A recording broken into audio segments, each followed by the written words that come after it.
বাস্তবে যদি একটা 2 টাকার নোটকে 100 টাকায় রূপান্তর করা যেত তাহলে তাহলে ব্যাপারটা সত্যি অনেক মজার হতো। বাট এটা তো আসলে বাস্তবে করা পসিবল না, বাট আফটার ইফেক্টের মাধ্যমে পসিবল। আজকে আমরা দেখব আফটার ইফেক্ট ব্যবহার করে একটা 2 টাকার নোটকে কিভাবে 100 টাকায় রূপান্তর করা যায়। তো সরাসরি টিউটোরিয়ালে চলে যাচ্ছি।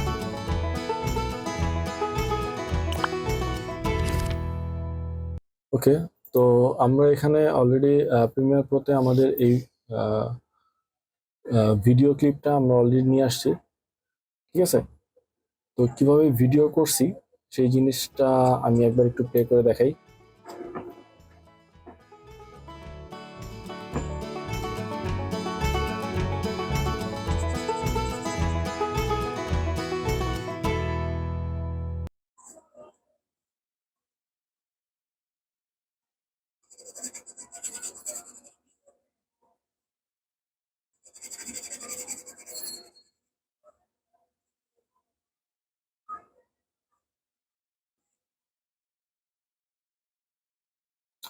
সো এইভাবে হচ্ছে আমি আমার ভিডিও ক্লিপটা ক্রিয়েট করছি। তো এখন আমরা দেখাবো যে কিভাবে আমি এই এডিটিংটা করলাম। তো ফার্স্টে হচ্ছে আমরা ক্লিপটার যে অংশে আমি হচ্ছে 2 টাকার নোটটাকে এভাবে ঘষতেছি, ঠিক সেই অংশে আমি হচ্ছে এই রেজর টুল দিয়ে এই অংশটা কাটবো। কাটার পরে দেন হচ্ছে সেম ওয়েতে যখন আমি 100 টাকার নোটটা ঠিক সেম ওয়েতে যখন ঘষাঘষি করতেছি, এটার আর কোনো ভালো ওয়ার্ড আছে? আচ্ছা, এই মুহূর্তে মনে করতেছে না, যাই হোক। তো সেই মুহূর্তে যখন আমি এটা ঘষাঘষি করতেছি তখন হচ্ছে আমি ওকে, এই জায়গাতে আবার রেজর টুল দিয়ে কেটে ফেললাম। এখন এই যে মাঝখানের অংশটা, এই যে মাঝখানের অংশটা আছে, এই মাঝখানের অংশটাকে আমি ডিলেট বাটন চেপে ফেলে দেব। ফেলে দেওয়ার পরে এই অংশটুককে আমি টেনে প্রথম অংশের সাথে জোড়া লাগিয়ে দিব। ওকে, এখন যদি আমি এটাকে প্লে করি,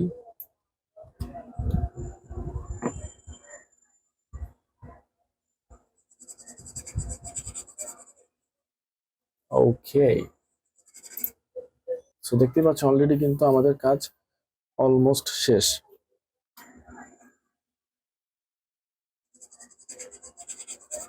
এটাকে আর একটু স্মুথ করতে হবে। তো স্মুথ করার জন্য আমার মনে হয় যে এটাকে অল্প একটু আমরা এটা দিতে পারি।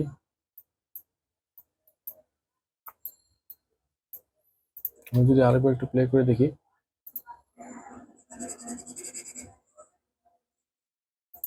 আমার মনে হয় অলমোস্ট ডান।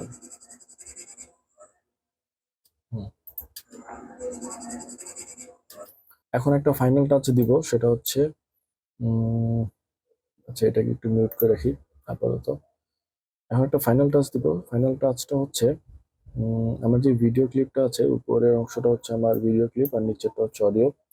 তো ভিডিও ক্লিপ যেটা আছে সেটা হচ্ছে এই ফার্স্ট ক্লিপটাকে আমরা হচ্ছে এই যে এখানে ইফেক্টের অংশ হচ্ছে আমরা রাইট বাটন ক্লিক করব। রাইট বাটন ক্লিক করে যে টাইম ফ্রেম আছে, টাইম ফ্রেম থেকে স্পিড অপশনটা সিলেক্ট করব।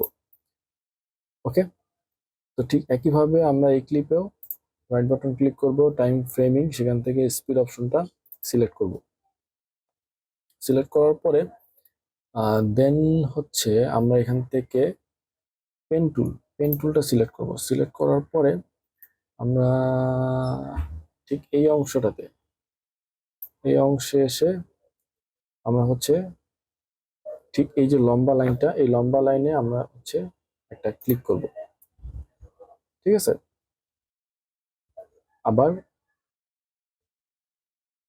আবার এখানেও ঠিক কাটা অংশ থেকে খুব বেশি দূরে যাওয়ার দরকার নেই, অল্প কিছু দূরে গিয়ে আমরা হচ্ছে একটা ক্লিক করব।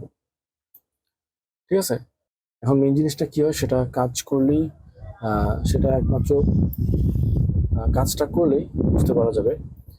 তো আমরা এখন যেটা করব সেটা হচ্ছে আবার আমাদের যে সিলেকশন টুলটা সিলেক্ট করব। সিলেক্ট করার পরে ঠিক আছে, এখানে যেই লাইনটা আছে সেই লাইনটাকে সিলেক্ট করে আমরা হচ্ছে উপরের দিকে টানবো। উপরের দিকে টানলে আমার হচ্ছে এই যে নাম্বারটা চেঞ্জ হচ্ছে, এখানে 180, 90, 200, 300, 400, আমরা 400 পর্যন্ত রাখি। কি হচ্ছে সেটা পরে দেখাচ্ছি। ঠিক একইভাবে আমরা হচ্ছে এটাকেও 400 পর্যন্ত টেনে নিয়ে যাব। 400 পর্যন্ত যাবে যাবে, দেখি যায় নাকি। ওকে, মনে হয় গিয়েছে। এরপর আমরা হচ্ছে এই যে এইখানে যে অংশটা দেখতে পাচ্ছেন, আমি একটু বড় করি।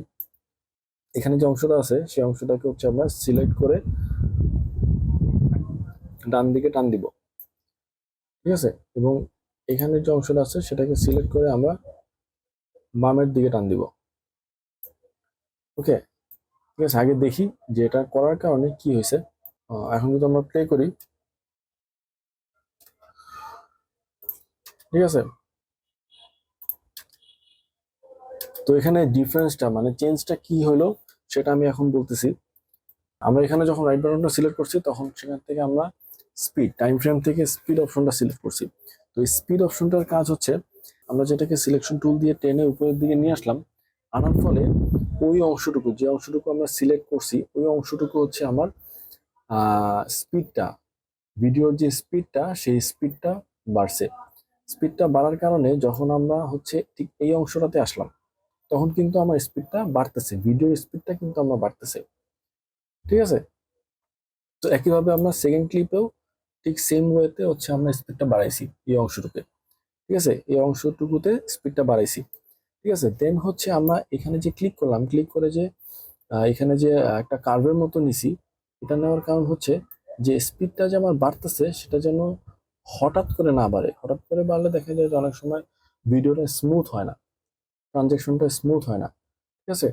তো স্মুথ করার জন্য আমরা হচ্ছে এখানে ক্লিক করে এখানে একটা হচ্ছে একটা ঢালের মতো ক্রিয়েট করছি, যাতে আমার স্পিডটা একটা time by time frame by frame যেন স্পিডটা আমার বাড়ে, হঠাৎ করে যেন স্পিডটা না বাড়ে। তো যার কারণে দেখা গেছে যে ভিডিও যে চেঞ্জটা, ঠিক আছে, এই ক্লিপ থেকে এই ক্লিপের যে চেঞ্জ সেই চেঞ্জটা যেন খুব স্মুথ হয়, ঠিক আছে। তো এটাকে বলা হয় স্পিড র্যাম্প। এই স্পিড র্যাম্প ট্রানজিশন দিয়ে কিন্তু অনেক ট্রানজিশন ক্রিয়েট করা যায়, ঠিক আছে। দুইটা ক্লিপের মাধ্যমে অনেক সুন্দর সুন্দর ট্রানজিশন কিন্তু ক্রিয়েট করা যায়। তো নেক্সট ভিডিওতে আমরা এই টাইপের ট্রানজিশন করে দেখাবো। তো আশা করবো পরবর্তী ভিডিওগুলো আপনারা অবশ্যই দেখবেন। তো নেক্সট পর্বে আমরা এই টাইপের ট্রানজিশন করে দেখাবো। তো আশা করি নেক্সট পর্বগুলো অবশ্যই দেখবেন এবং সামনে আরো মজার মজার ইফেক্ট নিয়ে ভিডিও ক্রিয়েট করা হবে আফটার ইফেক্টের সাহায্যে, প্রিমিয়ার প্রোর সাহায্যে, ঠিক আছে। তো এই টাইপের বিভিন্ন ভিডিও এডিটিং, দেন হচ্ছে আফটার ইফেক্টের মাধ্যমে বিভিন্ন ধরনের ভিএফএক্স ক্রিয়েশন, দেন হচ্ছে মোশন ডিজাইন। ওকে, সো এই টাইপের আরো অনেক ইনফরমেটিভ ভিডিও আনার চেষ্টা করব। আপনাদের যদি কোনো কোশ্চেন থাকে আমাকে অবশ্যই করতে পারেন। যদি আমার এই ব্যাপারে স্কিল থেকে থাকে আমি অবশ্যই সেই কোশ্চেনগুলো অ্যান্সার দেওয়ার চেষ্টা করব। এবং আপনারা কি ধরনের ভিডিও দেখতে চাচ্ছেন সেটাও কিন্তু আপনারা আমাকে কমেন্ট করে জানাতে পারেন, আমাকে পার্সোনালি টেক্সট করতে পারেন। সো দেখা হচ্ছে নেক্সট পর্বে। পিস।